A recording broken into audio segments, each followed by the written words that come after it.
कसम सकीना, आज या तो ये नहीं या हम नहीं। बाप, भाई, बेटे, बेटियां, सब के सब उन डकैतों का मुकाबला करने चल पड़े। मरना हो तो आओ, मरते रहो जलील कुत्तों। उधर दूसरी तरफ हवा से बातें करते घोड़े का दिल पत्ते की तरह कांप रहा था। हवा में उड़ती धूल की वजह से उसकी सांस घुट रही थी।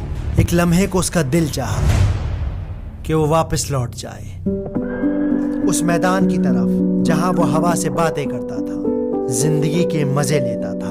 लेकिन तभी उसका मालिक चिल्लाया, सुना नहीं और तेज, आ जाओ कमबख्तों। और फिर वो दौड़ पड़ा पूरी रफ्तार से।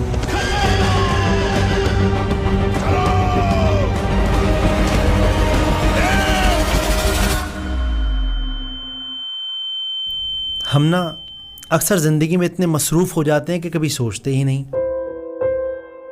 उन